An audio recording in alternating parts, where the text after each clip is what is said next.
When you play a massive video game, the whole experience is usually shattered by this looming dread of the final boss. Oh, right. You're hoarding all your resources, playing super carefully. Exactly, because you know that ultimate showdown is waiting for you at the very end. But imagine if, right near the beginning of the game, you find out that boss has already been completely defeated. Like the code is rewritten. You'd play completely differently. I mean, totally fearlessly. Right, because the absolute worst threat is just, gone.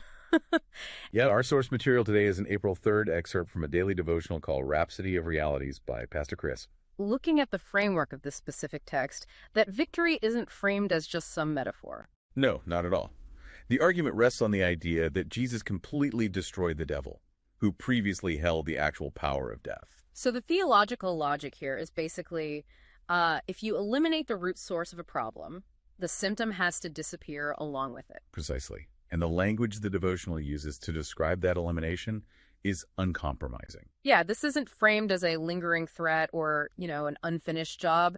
The text argues that death hasn't just been delayed or managed, it has been outright abolished. Abolished, right. The author replaces the very concept of mortality with this really striking term, deathlessness. Deathlessness, which means the text is arguing for a literal physical immunity based entirely on a spiritual event. Exactly. Because the boss was obliterated, the biological consequence of death is supposed to logically short-circuit for the believer. Okay, but if they're arguing for literal deathlessness, the obvious elephant in the room is biology. I mean, we know the early apostles, the people right there when this spiritual event supposedly happened, they still physically died. Right. That is the big question. Does this framework just ignore historical reality? Or does it try to reinterpret it somehow? Because that seems like a massive loophole. Well, it actually provides a highly specific historical interpretation to close that loophole. Oh, really? How do they explain that? So, according to this worldview, the early apostles did not die because their bodies simply gave out, or because they grew old and weak. Wait, so they didn't just age naturally? No. Their physical departure is framed instead as a conscious, deliberate choice. Oh, wow. Yeah, the text claims they chose to lay down their lives specifically to seal the message of the gospel with their blood.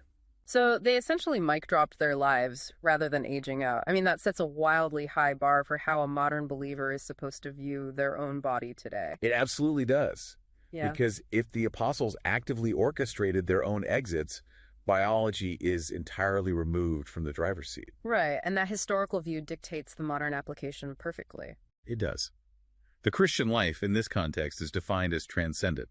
It's not supposed to be a slow succumbing to corruption or sickness or physical decay. You are meant to operate completely above the natural laws of biology. There's this vivid concept here where the reader is told they're quite literally not designed to wear out. Yeah, the life of God inside a person is described as incorruptible and ageless. It simply doesn't diminish over time. Which totally shifts the entire paradigm of human existence. It really does. Yeah. If you accept the premise that the underlying cause of biological decay has been spiritually deactivated, well, the ultimate goal presented to you is to live entirely in a death-free and fear-free zone.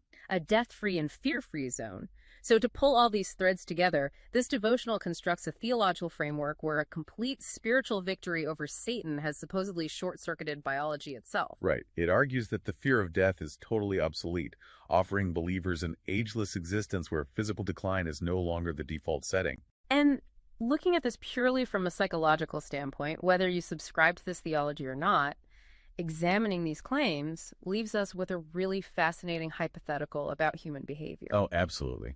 Which brings us right back to that video game analogy we talked about at the start. It really does. If you truly deeply internalize the belief that you lived in a literal death-free and fear-free zone that you could not physically wear out because the final boss was already beaten, how might that fundamentally alter the everyday risks you take or the way you plan for your own future? We trust you were blessed by this episode. To gain unlimited access to Rhapsody of Realities by Pastor Chris, please download the Rhapsody app using the link myapp.rhapsodyofrealities.org. God bless you.